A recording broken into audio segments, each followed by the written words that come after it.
Support comes from the Missouri Forest Products Association. Missouri produces wood pallets, railroad ties, white oak barrels, hardwood floors, and more. Details on the variety of products made in the state are at choosewood.com. Welcome to St. Louis on the Air. I'm Don Marsh. Lots to talk about as the days dwindle down to a precious few before Tuesday's primary. St. Louis County Executive Steve Stenger is seeking a second term, but will have to get past challenger Mark Mantovani in the Democratic primary first. Mantovani was with us on yesterday's program. As with all politicians seeking re-election, Stenger brings with him his record as an office holder. Much of that has been challenged by his opponent. Steve Stenger joins me in studio now, along with St. Louis Public Radio political reporter Joe Manis. Steve, thank you for being with us. Joe, thank you for being with us once again. Thanks for asking me. Yeah, thanks for having me. Steve, I'll start with you, as I did with Mark Mantovani yesterday, and question the tone of this campaign. It seems a lot of people are getting tired of politicians calling each other names. And so as I asked him, how well served is the voting public by the kind of rhetoric we've been hearing?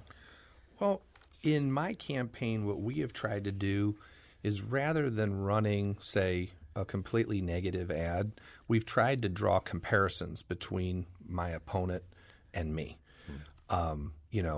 So I think that the public actually is served well by seeing that comparison, and I think that people do want to have that comparison. So we've tried to talk about the things that we have done and that we've accomplished, but at the same time striking a comparison between my opponent and me. And yet it has been labeled a very negative campaign. I think that, comparisons I think can be viewed that way, and I think that in some of his, advertisements it's been, mostly straight negativity. But, and once again... Well, you call him a phony. He calls you malevolent. You call him a phony.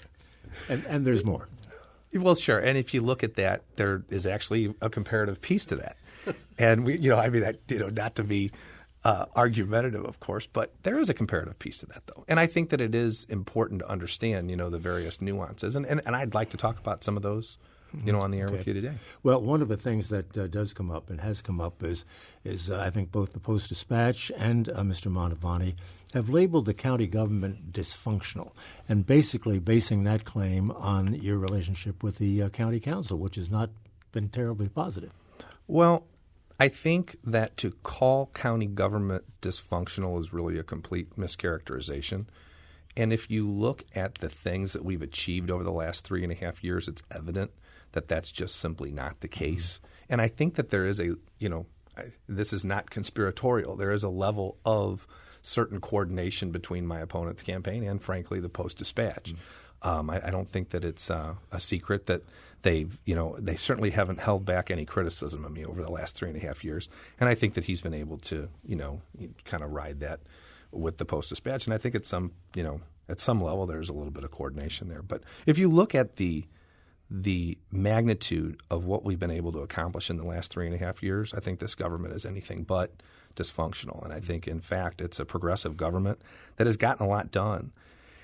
And I think that, and we'll talk more about that, but I think one of the features of moving forward, getting things done and making changes is you're going to anger some people along the way. Mm-hmm. And, I think we've done that, but it's been for very good cause.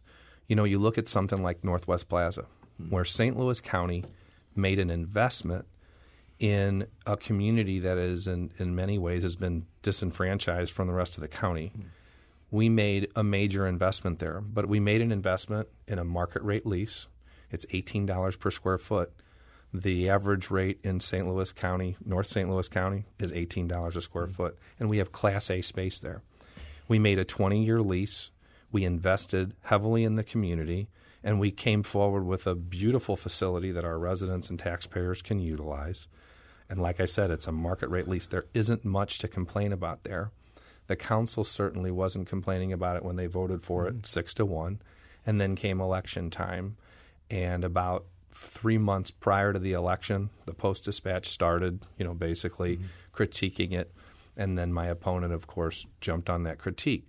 Now, I would question perhaps the motivations for that and with some of the council members as well. And I think it all really came down to election year politics. Some of those council members supported Mr. Mantovani. And if you, once again, that's a situation where if you look at the result is we have a first-rate facility at a market-rate lease that has generated quite literally hundreds of millions of dollars of economic activity, 2,500 employees, 33 employers. Some of those employers, major employers, save a lot with 500 jobs.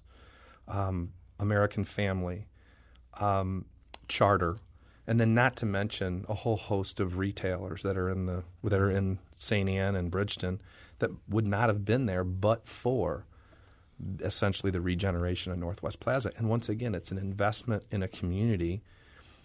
The sole reason that my administration wanted to do that was, it was to benefit St. Louis County, to help revitalize what became a black hole in our community. Mm-hmm.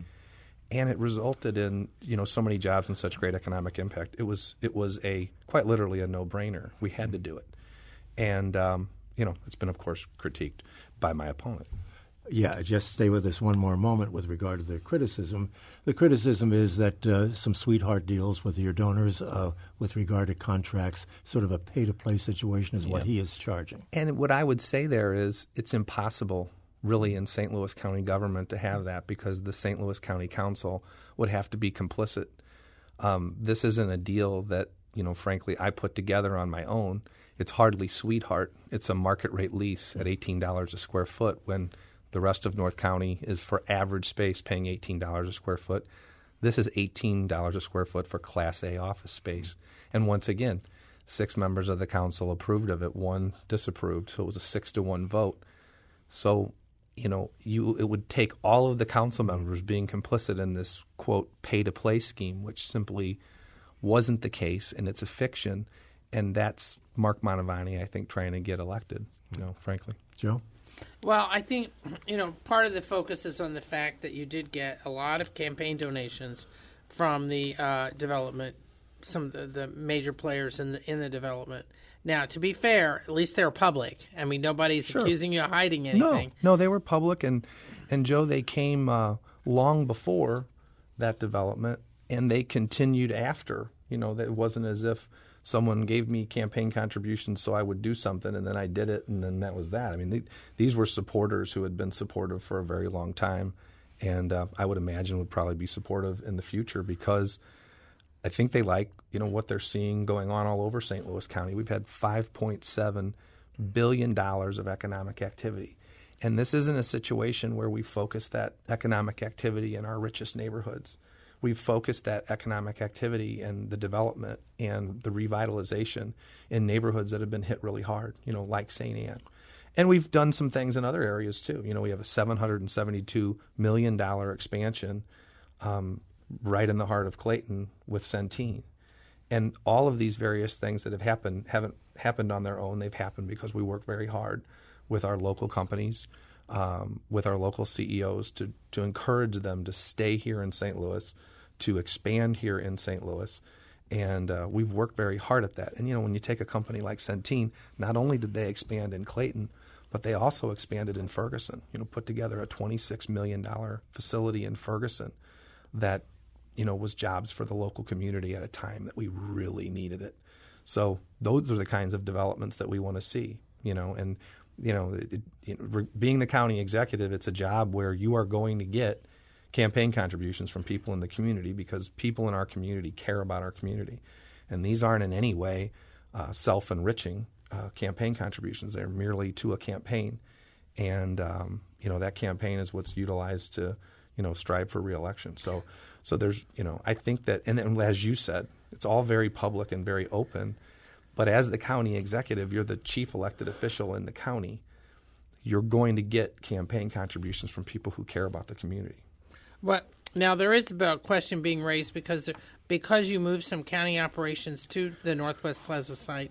There's some still leases that the county is paying for that there's no government in there. Is that correct? No, not any longer. Initially, when we first started the transformation process of bringing and the consolidation process of bringing all those leases together in one place, I've only been in office now for 3.5 years, so of course we did not enter into all of the various leases that we have. So they're not all on, beginning on the same time, ending on the same time. So there was a very small degree of overlap, and for any facilities where there was any type of vacancy, those vacancies didn't last long. We have thousands of employees, and we have quite literally hundreds of functions in St. Louis County government, so there is always a need for space. So anything that would be vacant wouldn't be vacant for very long, and it wasn't. And it results in cost savings over time. Incumbency does come at a price, doesn't it? Because you do have a record and you have critics. We do, and I will tell you that, I think that critics have to struggle very hard to find things to, critique, which is, I think, why you've heard, every candidate raises money. But for some reason, my opponent believes that my fundraising is different than his fundraising, and it really isn't. It's all very public, and it's all legitimate and lawful fundraising. Among the things that have been written about you, Steve, is and I hate to even raise questions like this, but it is out there, is that you have difficulty at times getting along with people. You've been called even abrasive. And you've said and been quoted as having said sometimes that's the case and you're going to try harder to get along with people. Well, I'll tell you this. On certain issues, it's not to the point of being abrasive, but I've certainly let my opinion be known. But I'll tell you, in those cases, it's a conversation that's not much different than the conversation that we're having right now. And, we may go back and forth even during this interview, but I think it'll be very respectful, and I'll certainly respect your opinion. And I've tried to make that my point. Now, when you talk about, not getting along, much of that is centered in the county council. And I would tell you that for any county executive who might be elected in this county with the county council, it's challenging, and it's not something that, you're going to walk in and be, revered as a hero. I don't think that's going to happen for anyone. Right. But I will tell you, I was elected by my peers as the chairman of East West Gateway among all of our regional leaders. I've had that post since the beginning of the year. And I don't see myself having any issues with any other regional leaders. It just seems like it's focused on my political rivals that are, that are in the county council. Now, could those relationships be improved? What I've stressed is certainly, I think after the August election, because I think much of the tension is being built up around this, and that's certainly a talking point for a campaign, is that I have some kind of difficulty getting along with others. Beyond the county council, I can tell you that's just simply not the case. And if you look at some of the local leaders, Mayor Lyda Cruson, we have an excellent relationship. Mark Kern over in Illinois, St. Clair County, excellent relationship. And it goes on, even with our new governor. So no, I don't really buy that criticism. Okay. I have to take a break, but I just want to be clear on one thing. What you hear from me is not opinion. No, I understand that very much, and I appreciate it. I appreciate being on your show. Okay. We'll be back in just a moment. That's Steve Stenger. He's the county executive, and he's on the Democratic primary ballot in Tuesday's primary election here in Missouri. I'm here with Joe Maness and Steve. We'll be back in a moment. This is St. Louis on the Air on St. Louis Public Radio, 90.7 KWMU. Thank you for listening to this St. Louis on the Air podcast supported by University College at Washington University, with undergraduate and graduate programs part-time, evening, and online. University College at Washington University, offering world-class education within reach.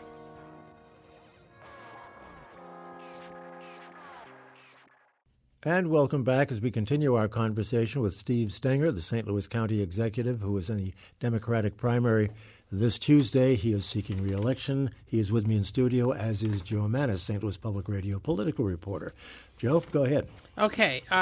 Since I asked Mantovani about this, I'll put it to you, County Executive Stenger. What do you see as your biggest accomplishments, and what will you be pushing for if you get another term? Sure. I had mentioned this previously. Under my administration, we've brought in over $5 billion, over $5.7 billion in economic development. And as I've said, we've done that in, I think, a very inclusive manner and in a manner that has not left anyone behind. And I'll talk more about that as well. We've created and retained over 30,000 jobs. And so from an economic development standpoint, I think we're much better off now than we were when we first began. We've also had a real focus on workforce development. Earlier this year, I announced, and I think you guys covered, that St. Louis County became an ACT-certified work-ready community, which is important as employers are seeking to come here. It means that we're the largest county in the nation to achieve that status. And businesses know that we have skilled workers, and that they need for their companies as they choose to come to St. Louis. We've also worked with respect to workforce development. We've actually created workforce centers in some of our most needed areas where workforce development and job training is needed. That would be Ferguson, Wellston, and Spanish Lake. Those are one-stop shops for workforce development, for career readiness. One of the things that I'm most proud of is the work that we've done with respect to the Ferguson report. As you know, we've worked very hard on implementing the recommendations from the Ferguson Commission report. I would say that we have an excellent record with respect to that. We created the first police minimum standards bill. Of course, that was challenged in court, but we stepped forward along with the county council and created that. We passed Proposition P so that we could have 2 officers to a vehicle, which increases our ability to do community policing, which is extremely important for building trust in the community. And officers have the ability with 2 officers to a car to make their way into the community and have meaningful policing. We created a special police unit just to do that. That's called the SRU unit. We increased police officer training with Proposition P. We purchased dash cams and body cams, which we're in the process of moving forward and implementing. We sought and received a very large MacArthur Foundation grant to reduce the jail population and to reduce recidivism. Very important, we doubled the number of food programs for kids. So quite literally, we're almost at 100%. We're almost at a doubling of the summer food program in St. Louis County, which is extremely important for kids that are hungry, particularly in our community, and receive their meals at school. And over the summer, they don't have that same advantage. We restored our Children's Services Fund, and I mean quite literally restored it. We had $80 million or 2 years of a fund balance when we first started, and we've eliminated that fund balance by investing it in our community. We went from an $80 million fund balance down to a $20 million fund balance that we'll maintain and keep as a reserve. But we've quite literally invested well over $100 million in Children's Services Fund directly into not-for-profits that serve our children in our community. As I said, I mentioned the job centers in Wellston, Spanish Lake, and Ferguson.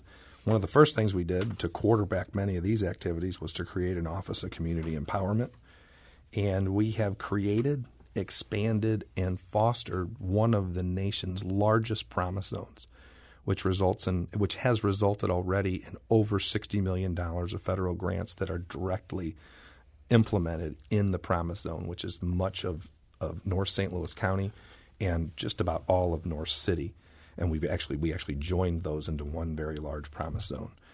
We also assisted in the funding of the Urban Leagues Empowerment Center in Ferguson. We expanded our Wellston Small Business Incubator to offer expanded services and entrepreneurial opportunities to minorities in Wellston. I think one of the chief accomplishments that we had was to actually complete the first disparity study in St. Louis County's history. Hired a chief diversity officer coming right out of that study, and also was able to sign legislation that is an inclusion bill to bring us closer to fairness in county contracting with respect to minorities and women. A lot of emphasis in that list you've been reading there in North County. We asked Mr. Montavani about this yesterday, and that issue of the landfill. Could the county government be doing more to resolve this issue of the contamination out there? I'll tell you, we've done a lot, and I think we've done as much as a small government can do, a local government can do. The jurisdiction for the landfill does not fall on in St. Louis County's province, but we do have elected leaders, and we have that we've of course reached out to, and they've been very responsive. We also reached out to the EPA, which frankly has varied from not very responsive to perhaps more responsive at times.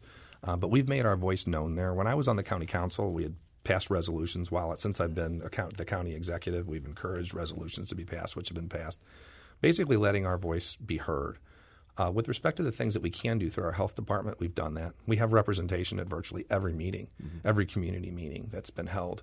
And I went so far as to, when I was a councilman, actually bought a radioactivity monitor for the site for the local residents. I actually purchased it with my own funds so that they could have that. I mean, so we've been involved in a very personal level, and my heart goes out to those residents, and it always has, and it always will. And we'll use my office as a bully pulpit to make sure that our residents are taken care of. The government dragging its feet? I think that the at the bureaucratic level in the federal government, I think there are some issues that need to be resolved and need to be resolved very quickly. We were making some headway with the last EPA director, and then everything sort of got turned upside down. But we continue to be very vigilant. Joe? Now, one of the questions that people have asked me to ask, and I've mentioned to you, is the fact that you don't show up at many of the county council meetings. Now you don't have a vote, so I mean I get that. But even compared to your predecessors, you're not there that often. Do you want to talk about that? Well, there was a period toward, I'd say, the beginning of this year and into sort of where we are now, where I missed some meetings, but I wouldn't characterize it that I've missed a whole lot of meetings. I think that, and we had a lot going on at that time, and it wasn't just like leading up to the election. There was just a flurry of activity in St. Louis County.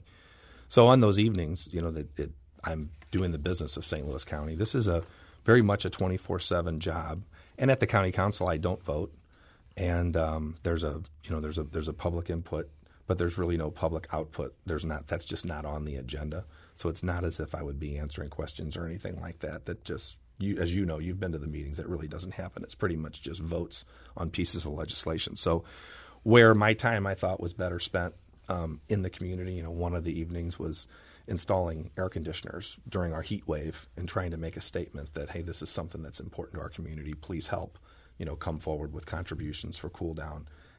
That's just an example of some of the things that I was doing on those evenings.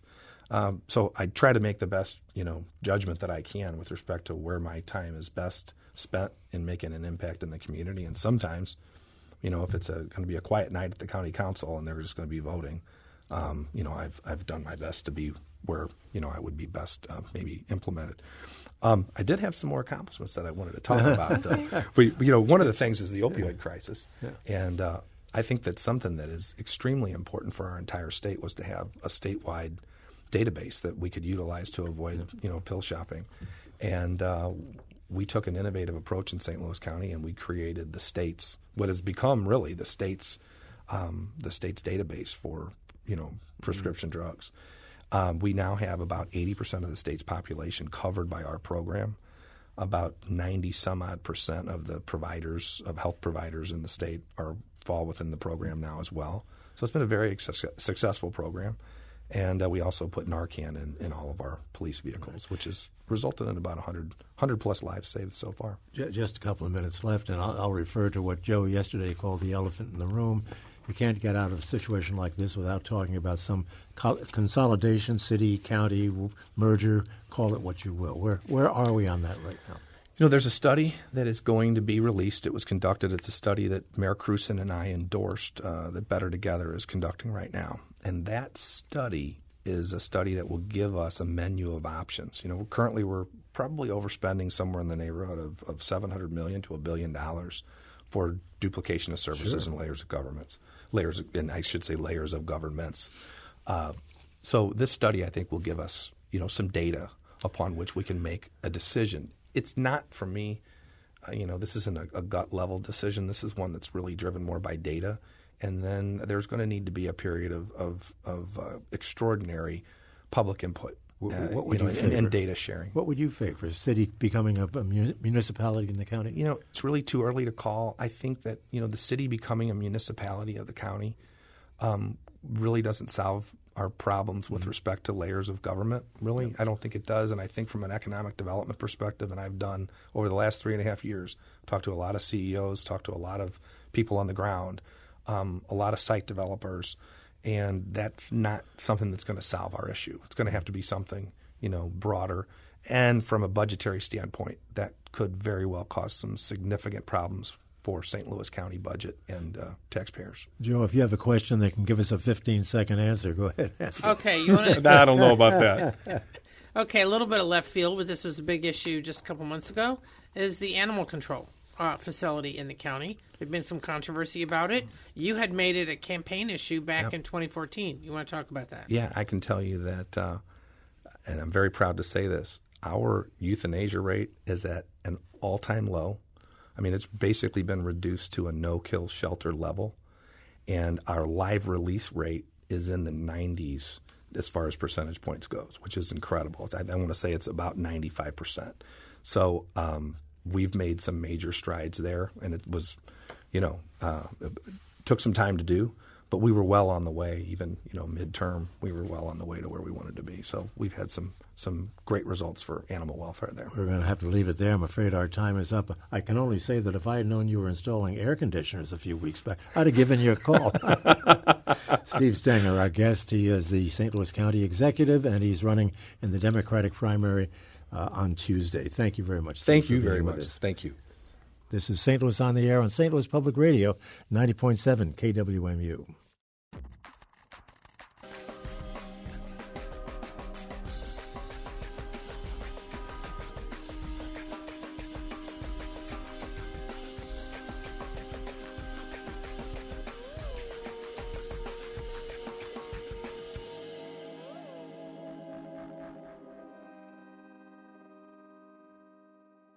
Support comes from Missouri Forest Products Association, committed to sustainable and sound conservation of the state's forests, which support more than 41,000 Missouri jobs, resulting in a $10 billion industry.